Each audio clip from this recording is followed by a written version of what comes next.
Et aujourd'hui, nous abordons un sujet fascinant qui suscite un intérêt croissant chez les investisseurs immobiliers, les logements atypiques. Que ce soit des lofts industriels réhabilités, des maisons flottantes, des tiny houses ou encore d'autres biens atypiques, ces biens qui sortent des sentiers battus captivent de plus en plus l'attention des investisseurs en quête de nouvelles opportunités. Mais pourquoi ces logements autrefois considérés comme marginaux sont-ils devenus le nouvel Eldorado de l'investissement immobilier? Quelles sont les raisons derrière cet engouement? Quels sont les avantages et les défis associés à ces types de propriétés? Pour répondre à ces questions, j'ai l'immense plaisir d'accueillir Anthony et Alexandre de Monplan Immo, experts en investissement immobilier et fins connaisseurs des nouvelles dynamiques du marché. Ils partageront leur expérience et leur analyse sur ce phénomène en pleine expansion. Et avant de commencer ce podcast, si vous nous écoutez depuis longtemps et que vous appréciez notre contenu, n'hésitez pas à nous mettre la note de 5 étoiles. Cela pourra nous aider grandement à continuer à vous offrir un contenu de très haute qualité. Et si vous nous écoutez, mais vous n'êtes toujours pas abonné, cliquez tout simplement sur le bouton s'abonner. Merci Anthony et Alexandre d'être là aujourd'hui. Merci de me faire l'honneur de pouvoir répondre à mes questions sur un sujet assez atypique, et c'est bien le terme,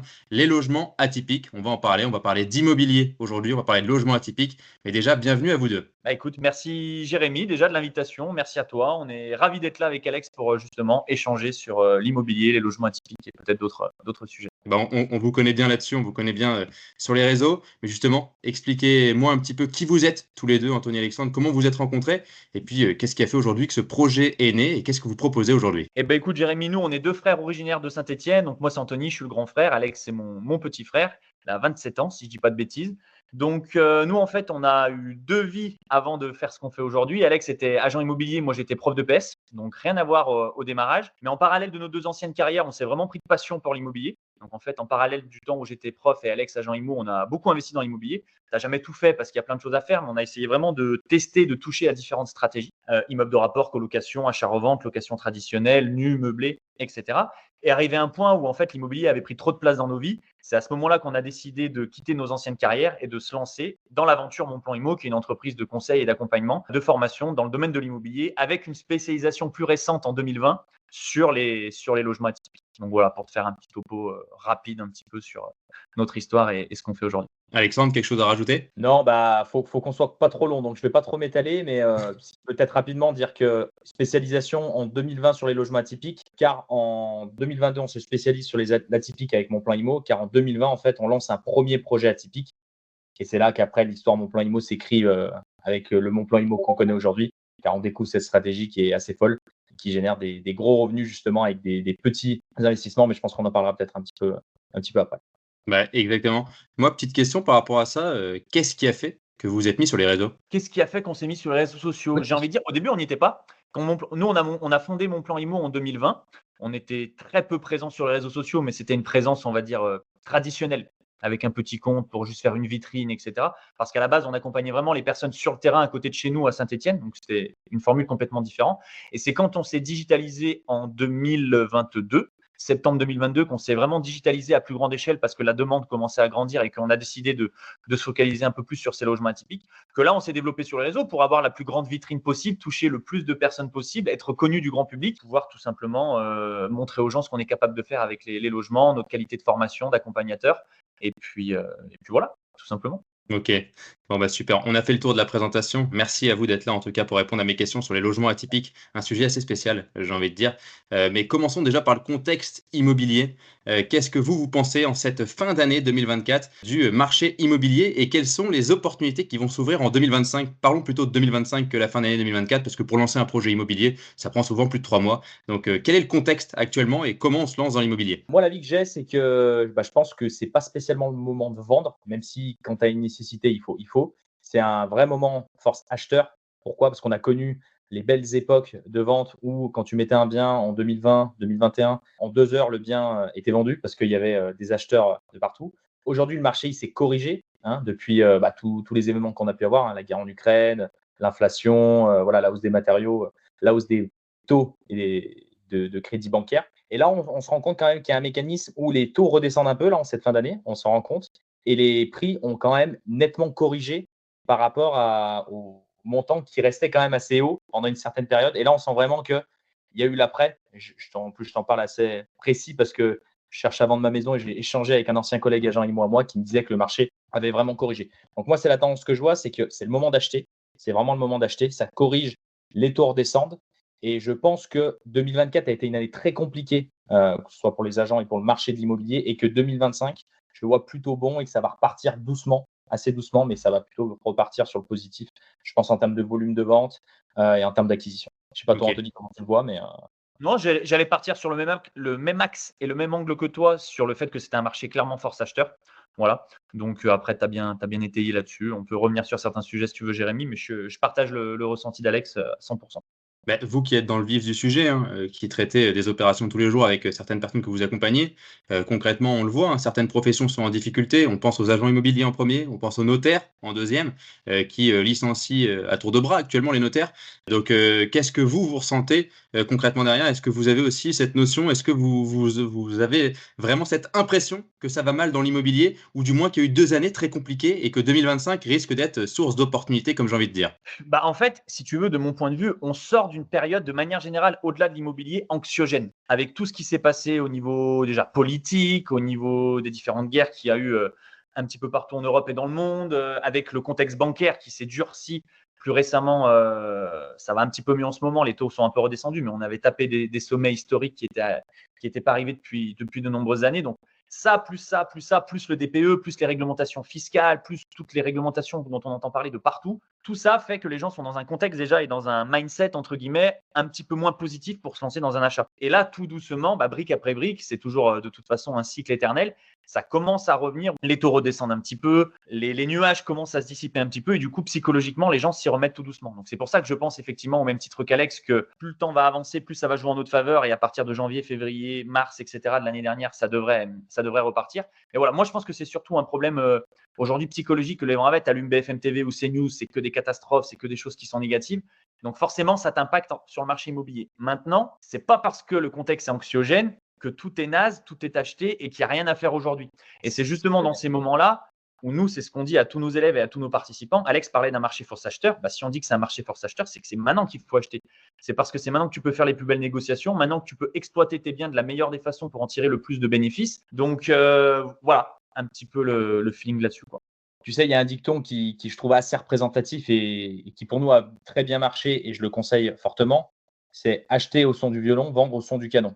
Quand on a acheté à Saint-Étienne avec Anthony nos premiers appartements, c'était en 2017, 500 euros, prix du mètre carré à 500 euros. Personne ne voulait acheter, tout le monde disait que c'était la faillite de la ville. Aujourd'hui, le prix au mètre carré de Saint-Étienne, il est entre 1005 et ça peut aller même vers 1007. Je parle sur de l'appartement. C'est le typologie de bien que j'avais acheté à l'époque. Et si tu veux, là aujourd'hui, on est sur un marché qui n'est pas dynamique du tout, donc personne ne veut acheter. C'est le moment d'acheter, en fait. Quand le marché repartira à la hausse, ça sera pour moi le moment de vendre. Voilà. Et dans tous les cas, peu importe le marché, quand tu es bon, que tu sois formé ou pas formé, peu importe, hein, mais tu as des opportunités qui peuvent se saisir. Soit tu te la crées avec des modes d'exploitation, soit tu vas la créer avec de la négociation, avec un vendeur qui a mis son bien en vente depuis 8 mois parce qu'il est totalement décorrélé du marché. Il va accepter des négos qu'il n'aurait pas accepté de base. Donc, dans tous les cas, dans l'immobilier, tu peux toujours te créer des opportunités. Pour moi, peu importe la situation et peu importe ce qui peut se passer au quotidien. Pour compléter en une fraction de seconde ce que vient de dire Alex, en fait, le mot-clé, je pense que c'est l'adaptation. Moi, je dis toujours, si je devais redémarrer mon parcours d'investisseur immobilier aujourd'hui en 2024 et non en 2017 comme c'est le cas à l'époque, je ferais quelque chose de complètement différent. Donc en fait, c'est pas question de 1980, 2000, 2024. C'est question de quel est le contexte dans lequel je suis, quelles sont les opportunités qu'il y a et de savoir s'adapter, être intelligent et de rebondir. Parce qu'en fait, c'est pas une stratégie plutôt qu'une autre, c'est quelle stratégie dans quel contexte. Et aujourd'hui, il y a des stratégies qui fonctionnent plus en 2024 et il y en avait d'autres qui fonctionnaient plus en 2017, quoi. Le tout est de savoir, à mon avis, s'adapter correctement dans tout ça. Ouais, c'est parfait. En tout cas, contexte, moi, ce que je retiens, c'est force acheteuse. Donc, c'est le moment d'acheter. Et les crises sont source d'opportunités. Donc, effectivement, on est en pleine crise IMO. C'est peut-être le moment de rebondir et d'aller acheter, parce que c'est dans les moments comme ça qu'il faut souvent saisir les opportunités. Maintenant, parlons du vif. Parlons du sujet qui nous intéresse, le logement atypique. On parle d'Eldorado, on parle de rentabilité folle. Moi, j'aimerais déjà savoir qu'est-ce que vous définissez comme un logement atypique? Alors, c'est un petit peu approprié, on va dire, cette définition à notre sauce avec Alex sur les logements atypiques. Pour moi, les logements atypiques, déjà, il faut différencier logements atypiques et insolites, selon moi. Voilà. Les logements atypiques, c'est tous les logements qui vont venir créer une expérience avec une thématique à l'intérieur d'un appartement. Donc, tu as un appartement, une maison, peu importe, avec une thématique, un vrai univers à l'intérieur. Une jungle, une love room, une cinéma room, une chambre Jurassic Park, peu importe ce que tu veux, mais il y a une vraie identité, une vraie immersion à l'intérieur de ton logement. C'est quelque chose qui se dénote, qui se démarque. Voilà. Donc ça, c'est pour les logements atypiques. Et ensuite, tu as tout le monde de l'insolite, houseboat, bulle nature, tipi, cabane, yourte, etc. Où là, c'est plus des terrains, des cadres un petit peu plus exceptionnels. Donc voilà un petit peu ce que nous, on entend par et atypique et insolite. Ok, bon, c'est plutôt clair par rapport à ça. De votre côté, au niveau d'un logement atypique, quels sont ses avantages et ses inconvénients par rapport à un investissement classique? Moi, quand je pense à un investissement classique, je pense tout simplement à un appartement en copropriété, un T2 ou un T3, qui n'est pas forcément avec une mezzanine ou autre, quelque chose de très classique, terre à terre. Qu'est-ce qui va faire que c'est plus intéressant d'aller chercher peut-être de la valeur dans un logement atypique que dans un logement classique? Et quel est le risque par rapport à ça? Je vais dire souvent, quand on va chercher du rendement un peu plus élevé, il y a forcément un risque face au rendement. Moi, je dirais premièrement, l'avantage qui n'est pas des moindres, c'est la rentabilité. C'est qu'aujourd'hui, ça reste pour moi le seul levier, ou du moins un des seuls leviers pour faire du cash flow. Si tu as vraiment un objectif de cash flow, on ne parle pas de patrimonial, on parle vraiment d'objectif de rentabilité mensuelle. C'est pour moi, il n'y a que les logements atypiques aujourd'hui qui permettent pour, par exemple, moins de 100 000 euros, générer 1000, 1200, voire 1500 euros de revenus nets par mois. Je parle un peu enlevé, hein, toute charge déduite. Pour moi, il n'y a que les logements atypiques qui permettent ça. Ça te permet aussi, les avantages, c'est d'exploiter dans des petites villes, des villes moyennes, des appartements qui vont générer gros. Exemple, nous, on a des appartements dans des villes de 40 000 habitants qui génèrent plus de 3 000 à 3 500 euros bruts de revenus sur un T2 que tu louerais 500 euros en location longue durée. Voilà. Et qui ne fonctionnerait pas forcément en location courte durée classique parce qu'il n'y aurait pas forcément la clientèle. Pourquoi? Parce que dans ces villes, ce n'est pas des villes à vocation touristique, c'est des villes où il n'y a pas de touristes. Par contre, il y a quand même une certaine économie dans la ville. Et en fait, tu vas être sur du tourisme d'expérience où tu vas proposer finalement une nouvelle possibilité à des personnes de passer un moment. Par exemple, une personne qui va au cinéma, une personne qui va aller au restaurant. Ben là, en fait, finalement, elle va se faire plaisir, elle va aller dans un logement atypique à 2 pas de chez elle. Voilà. Et donc là, ce que tu ne vas pas faire quand tu vas louer un location courte durée classique, tu vas louer un appartement pour dormir, pour passer un moment parce que tu as besoin de te loger. Voilà. Donc ça, c'est, je dirais, les principaux avantages de la stratégie. Maintenant, comme tu le disais, il faut toujours nuancer avec ce type de stratégie. Les risques de cette stratégie, suivant comment c'est fait et suivant les thématiques qui vont être mises en place dans l'appartement, c'est pour ça qu'il faut bien penser à l'après. Si un jour je fais autre chose avec cet appartement, ça va être potentiellement l'exploitation future si demain je veux le transformer en location longue durée. Voilà. Quelle est la possibilité de ce logement pour qu'il puisse être loué en location longue durée si demain j'arrête de faire de l'atypique? Et je te dirais la revente, mais je le mets aussi dans un avantage parce qu'un logement atypique qui tourne très bien avec une très belle rentabilité, tu vas pouvoir le revendre au chiffre d'affaires et tu vas faire une belle plus-value. Donc, on a des exemples justement dans notre programme et même de coachs avec qui on travaille. Mais à la fois, si ton logement ne tourne pas, que tu restes dans ta thématique et que tu le revends comme ça peut être aussi un frein pour le revendre. Donc voilà, donc c'est un avantage, mais ça peut être aussi un inconvénient sur cette stratégie. Je dirais que c'est les principaux axes. Après, en avantage aussi, c'est que tu peux viser des petites surfaces et notamment des locaux commerciaux qui sont parfois, locaux commerciaux au rez-de-chaussée notamment, qui sont parfois délaissés, qui ne sont pas appréciés de la plupart des acquéreurs. Et donc, du coup, ça te permet d'acheter aussi à des prix assez attractifs par rapport à un appartement qui va être très recherché, le cas classique dans ces villes-là, qui va être un appartement de 2 chambres avec une terrasse, avec un garage. Là, on est sur des biens qui ne sont pas forcément demandés avec des belles négociations à la voilà, Anthony, Alexandre, merci Alexandre pour tes explications par rapport à ça. Anthony, je vais te challenger un peu. Un exemple, et puis ça laissera le temps de réfléchir à Alexandre. Un exemple sur la meilleure affaire que vous ayez faite et Alexandre, un exemple sur la pire affaire que vous ayez faite. Pourquoi j'ai envie d'avoir ça? Parce que ça permet de totalement comprendre le rendement risque. D'un côté, on va avoir le rendement avec tout s'est bien passé, et puis de l'autre côté, on aura le risque en comprenant la pire affaire, même si c'est quand même une bonne affaire, mais que c'est dans les pires. J'aimerais bien avoir quand même des affaires. Je sais que quand on est businessman et quand on avance et quand on investit, il y a toujours des fois où on va mettre un pied par terre et on va se dire mince, là on s'est trompé, on a fait une erreur. J'ai envie de savoir la meilleure affaire de votre côté et la pire affaire. Anthony, je te laisse la main pour la meilleure affaire. Yes. Alors bon, on a fait des projets séparément, des projets ensemble avec Alex. Ça va être facile pour lui de trouver la pire affaire qu'on ait faite. Non, la meilleure, instinctivement, quand tu me parles de ça, forcément, je pense à Bali. On a fait construire une villa à l'étranger qui continue de fonctionner très fort aujourd'hui. Ça va faire 4 ans qu'elle est mise en location et en termes de cash flow, de rentabilité, de potentiel de revente, tout est assez exceptionnel. Donc, c'est une des plus belles réussites de la famille aussi. C'est notre petite fierté. Donc, je pense à ce projet-là. Après, plus accessible, plus en France, etc.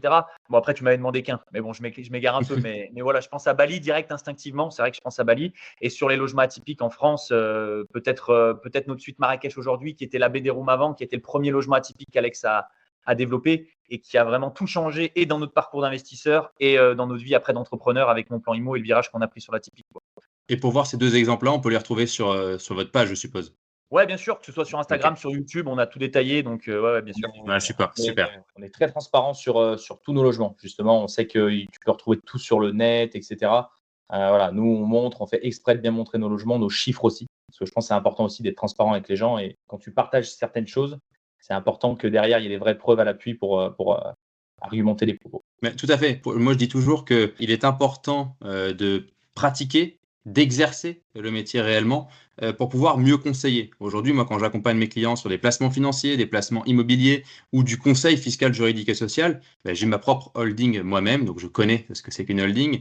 J'ai la capacité à accompagner sur les placements financiers parce que j'en fais moi-même, donc je peux montrer également mes contrats. Je peux montrer également mes conseils sur les parties immobilières parce que j'en ai fait aussi. Donc, Alexandre, ça t'a laissé le temps d'y réfléchir, mais c'est vrai que c'est important effectivement de mettre la main à la pâte pour pouvoir mieux conseiller. Et ça, j'en suis persuadé. Alexandre, à toi de jouer pour me trouver maintenant un exemple qui a été un peu une catastrophe. Et c'est normal, hein. J'insiste auprès de toutes les personnes qui nous écoutent, c'est normal. Plus vous prenez des risques et plus vous souhaitez avoir du rendement, plus vous y arriverez aussi rapidement. Mais vous allez passer par des étapes où effectivement, des fois, ça devient un peu plus compliqué. Je dirais plus que normal, c'est nécessaire pour moi. Ouais. Parce que sans échec, il n'y a pas de réussite. Déjà, pour remettre dans le contexte, Anthony, tu as parlé de Villa Bali, on n'avait pas parlé au début du podcast. On fait des logements atypiques, mais on est avant tout investisseur. On l'a parlé rapidement, mais on a fait une villa à l'étranger, on a fait d'autres investissements. Je vais te donner pas deux réponses parce que le pire investissement qu'on a fait, c'est pas un logement atypique, c'est une maison qu'on avait achetée aux États-Unis. Voilà, donc c'est le pire investissement qu'on a fait. Pas au niveau de l'investissement, mais c'est plus, je pense, ça peut inspirer aussi certaines personnes. Surtout au niveau de l'état d'esprit à l'époque, tout nous réussissait, on a fait énormément d'investissements, notamment une villa à Bali, nos premiers investissements. Et là, tu arrives au Covid. Tu arrives au Covid, tu achètes une maison aux États-Unis, tu te crois plus beau que tout le monde parce que tout te réussit et c'est bien. Des fois, tu redescends sur terre. Donc, on achète une maison aux États-Unis avec rapidement, pour pas déborder, mais avec normalement un locataire au rez-de-chaussée et un appartement prêt à louer.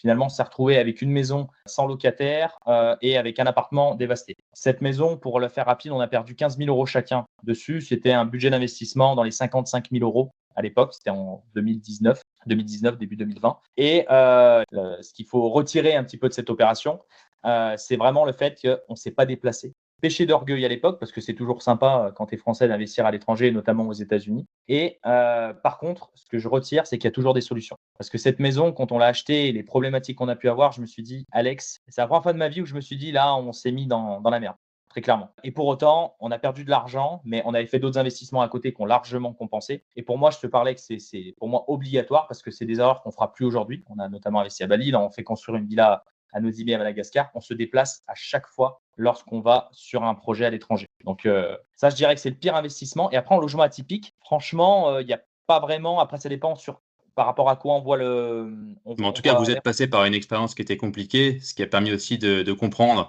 comme tu l'as dit, les tenants et aboutissants de chaque opération et les risques liés à l'immobilier. On parle de vacances locatives où effectivement, risque qui est bien, bien moins réel quand même, mais qui existe. Effectivement, le fait qu'on abîme les appartements. Moi, j'ai tendance à dire quand même que ça concerne très peu de personnes, mais bon, vous êtes tombé dedans. En même temps, vous avez multiplié les opérations. Ça ne pouvait que vous arriver, j'ai envie de dire presque, d'avoir ce type de problématique. Mais c'est important de rappeler les risques, c'est pour ça que j'avais besoin d'un exemple, Alexandre, et ça me fait plaisir que vous soyez tout à fait transparent là-dessus. Par rapport à ça, Anthony, Alexandre, on allait y venir. Qu'est-ce que ça donne niveau rentabilité? Parlons de chiffres un petit peu au niveau des logements atypiques. Si vous avez quelques chiffres à nous donner sans nous faire forcément rêver, mais effectivement, qu'est-ce que ça donne comme chiffre? En fait, ces C'est chiffres, variable, hein. C'est variable, mais je vais te parler de notre expérience à nous, apprendre à nos participants aussi qui font des chiffres qui sont assez incroyables. Mais on va dire sur un appartement classique, un T2 que tu vas acheter dans une ville moyenne, hein, partons sur une ville de moins de 200 000 habitants, qui est vraiment notre terrain de jeu avec Anthony. On est sur des logements qui vont générer entre 2 500 et 4 000 euros de revenus bruts mensuels, donc frais de location, hein, finalement payés reçus pour le propriétaire. Et tu vas être une fois charge déduite, parce qu'on fait de la location courte durée, hein, donc forcément, il y a quand même beaucoup de charges. Il y a des frais de plateforme, il y a de l'électricité, qui a quand même bien augmenté ces dernières années, il y a l'eau, box Internet, etc. On arrive sur des cash flows entre 1000 et ça peut aller à 1500, 1600, ça dépend vraiment du bien. Et en termes de rentabilité, je ne le calcule même plus aujourd'hui, mais nous, on a des biens, notamment, Anthony parlait de la suite Marrakech, qui est un appartement qui m'est revenu, moi, en 2020 à 56 000 euros, tout compris, qui pendant 3 ans a fait 3 000 euros de revenus bruts par mois. Donc, tu es sur des rentabilités assez exceptionnelles. Donc là, on a remis un coup de travaux. Donc, on a rajouté 20 000 euros de travaux récemment. ce qui reste quand même assez intéressant, hein. C'est un 50 mètres carrés qui nous revient à 80 000 euros environ. Donc ça reste encore très, très, très, très intéressant en termes de rentabilité. Et ça permet aussi de booster avec cette nouvelle thématique les rentabilités. Ouais, tu peux faire des rentabilités, tu peux espérer des rentabilités à plus de 20, 30, 40, 50, 60% pour les meilleurs. Ça dépend des réussites de chaque projet, mais ça peut être extrêmement attractif. Et souvent, ça peut faire rêver, c'est normal, c'est des chiffres qui sont hyper lucratifs, mais ça ne veut pas dire que c'est facile. Moi, j'aime bien nuancer les choses quand j'ai les gens aussi qui veulent rejoindre notre accompagnement. Je dis, tu peux y arriver, c'est possible d'avoir ces résultats-là aujourd'hui. Ça ne veut pas dire que c'est facile. Voilà, juste la petite nuance, je pense, importante par rapport à ça. Ouais, c'est pas mal. C'est pas mal comme nuance. C'est important de le rappeler quand même que les rentabilités que vous nous avez dites peuvent faire rêver parce que 3 000 € par mois sur un bien à 56 000 €, c'est quelque chose qui fait rêver, hein. C'est presque du 100% pour être honnête. Donc c'est quelque chose qui fait rêver. Dans les rentabilités, je vais dire que vous espérez, que vous visez avec les personnes que vous accompagnez, vous êtes aux alentours de quoi? 10, 15, 20% en moyenne? C'est vraiment ça. Nous, on raisonne plutôt en termes de cash flow aujourd'hui, tu vois. Mais l'idée, c'est vraiment de Ok, réussir à ouais. faire 1 000 € net minimum sur une opération à 100 000 € à 10 ou 20% près, quoi. Entre Non, mais guillemets. après, nos participants, nous, le but, c'est qu'ils fassent les mêmes chiffres que nous. Et c'est le cas, tu vois, je vais te donner un exemple. On a des Ok. participants, on a Marius notamment, donc lui qui a investi dans le nord de la France, je ne veux pas dire sa ville pour pas le squeezer, mais là, sur le mois d'août, il a généré 6 300 €. Il m'avait envoyé sa capture d'écran de revenus bruts, beaucoup plus que nous, avec un budget d'investissement un peu supérieur. Par contre, il était dans les 140 000 €. Et si tu fais sa renta, en moyenne, il doit faire à peu près 50 000 € à l'année, facile, entre 50 et 60. On va faire une cote mal taillée, 55 000 €. Tu le divises par son prix d'acquisition. Bah, Marius, il fait 40% de rentabilité. Voilà. Ok, un exemple concret encore une fois. Moi, j'aime le concret, hein. Si vous écoutez nos podcasts, c'est très concret. On parle qu'avec des chiffres réels et concrets. Donc, ça me va très bien comment vous parlez aujourd'hui. Maintenant, quelque chose de très concret, encore plus. Chacun, vous devez me donner un seul conseil que vous donneriez à un investisseur immobilier qui veut se lancer, que ça soit dans le classique ou dans les logements atypiques. Quel est le premier conseil? J'ai envie d'en donner un, moi, avant que vous donniez le vôtre, comme ça vous laisse réfléchir.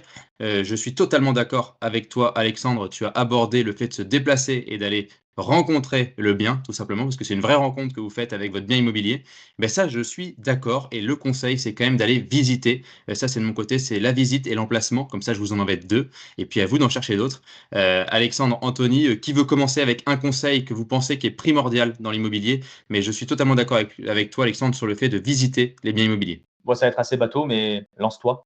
Lance-toi, investis, parce que tu ne le regretteras pas. Alors, tu vas passer par des phases, on le disait, hein, de réussite énorme, que je souhaite d'ailleurs, par des phases d'échec, hein, parce que ça fait partie du processus. Mais il faut se lancer. Idéalement, il faut se former, parce que ça reste quand même un métier aujourd'hui, investisseur immobilier, hein. Que ce soit investir en bourse, peu importe. Dès que tu vas être dans de l'investissement, il faut avoir des connaissances. Voilà. Donc, que ce soit des connaissances théoriques, des connaissances terrain. Donc, il y a des choses que tu vas plus apprendre voilà, en lisant des livres, en suivant des formations, en regardant des vidéos YouTube. Et tu vas avoir toute une question pratique qui, pour moi, est obligatoire. Il faut aller sur le terrain. Donc, pour moi, il faut se lancer. C'est le conseil numéro un que je donnerais. Et après, tu sais pas, nous aussi, avec Anthony, on aurait pensé en être là aujourd'hui. Quand j'ai investi dans mon premier appartement, moi, j'ai investi à 19 ans, en 2017. J'aurais jamais pensé avoir le parcours que j'ai aujourd'hui. Donc pour moi, faut se lancer et ça t'ouvre des portes, je pense, assez sympas dans le futur. Ok. Et ben, à ton tour. Je rejoins déjà complètement Alex sur le conseil numéro 1. J'aurais fait la même chose si j'avais pris la parole en premier. Et non, en numéro 2, moi, j'ai le mot d'adaptation qui m'est venu en tête tout de suite aussi. Parce que je reviens sur le discours que j'ai eu tout à l'heure. Aujourd'hui, plein de choses font peur, etc. Et aujourd'hui, il n'y a pas forcément de mauvais conseils, de mauvaises stratégies, de mauvais contextes, etc. Il n'y a que des mauvais investisseurs, entre guillemets. Pour moi, encore une fois, si tu es capable de t'adapter en fonction des différents contextes que tu traverses, tu y arriveras toujours. Donc, ne pas se dire oh là là, c'est la fin du meublé, oh là là, c'est la fin du nu, oh là là, c'est la fin des plus-values, oh là là, c'est la fin d'une telle ou telle réglementation. C'est plutôt de se dire c'est pas grave, comment je rebondis, comment j'avance tout de suite. Parce qu'en fait, après, avec la peur, ça nous paralyse et on a du mal à passer à l'action. Donc, c'est un peu lié à ce qu'a dit Alex sur le fait de se lancer, mais c'est plutôt aussi de s'adapter parce que parfois, tu es lancé, tu en fais 1, 2, 3. Il y a des choses qui te tombent sur la tête et tu te freines et tu t'arrêtes parce que tu te dis que c'est impossible ou que tu n'y arriveras plus. Alors qu'il faut juste être capable d'avoir une correction de trajectoire. Donc, c'est vraiment avoir l'esprit ouvert. Voilà, sans être candide et sauter sur n'importe quoi, mais garder l'esprit ouvert et de se dire que les gens ont toujours fait de l'argent avec l'immobilier, encore une fois, que ce soit en 1950 ou en 2024. Mais ce qui a changé entre ces personnes-là, c'est juste les stratégies qu'ils ont employées et les manières de rebondir sur les contextes politiques, économiques, bancaires qui ont été jalonnés depuis différentes années, quoi. Ouais, j'ai ce terme-là qui me vient en tête en termes de conseils. Merci beaucoup à vous deux, Anthony et Alexandre. Et si vous deviez rajouter un mot ou vous voulez finir par un mot, vous pouvez le rajouter si vous le souhaitez. Est-ce qu'il y a quelque chose qui vous vient en tête que vous auriez aimé aborder très rapidement pour garder le timing? Non, mais écoute, on a fait un bon petit tour d'ensemble, je pense, de tout ce qu'on fait aujourd'hui. Il y a énormément de contenu sur les réseaux sociaux, de toute manière, sur Instagram, sur YouTube, que ce soit votre chaîne, Jérémy, ou la nôtre. Donc, les gens ont largement, je pense, de quoi les feuilleter et aller regarder plein de choses. Donc, pour moi, c'est tout bon. Non, c'est ce que je veux dire. Si vous êtes curieux et que vous voulez nous suivre sur les réseaux sociaux, n'hésitez pas. C'est mon plan IMO. Donc, si l'envie vous dit d'investir dans un logement atypique et vous avez besoin d'être accompagné, voilà, on saura répondre à vos besoins si besoin sur cette partie-là, bien évidemment. Merci beaucoup à tous les deux, Anthony et Alexandre. Un grand merci pour votre temps que vous m'avez accordé tous les deux. Et puis j'espère que cet épisode va répondre à toutes les questions qu'on peut se poser sur les logements atypiques. Yes, avec plaisir. Merci, Jérémy. Et j'espère que ce podcast vous aura permis d'en apprendre beaucoup sur les logements atypiques et sur la rentabilité espérée de ce type d'investissement. Merci encore à eux deux d'être intervenus sur notre podcast. Si vous avez apprécié notre contenu, alors n'hésitez pas à nous mettre la note de 5 étoiles sur Spotify ou Apple Podcast. Cela nous sera d'une grande aide pour continuer à vous offrir un contenu de qualité. Et bien sûr, si vous nous écoutez mais que vous n'êtes toujours pas abonné, cliquez tout simplement sur le bouton s'abonner. Enfin, si vous voulez aller plus loin, vous pouvez aller écouter l'épisode 88, Comment devenir investisseur immobilier.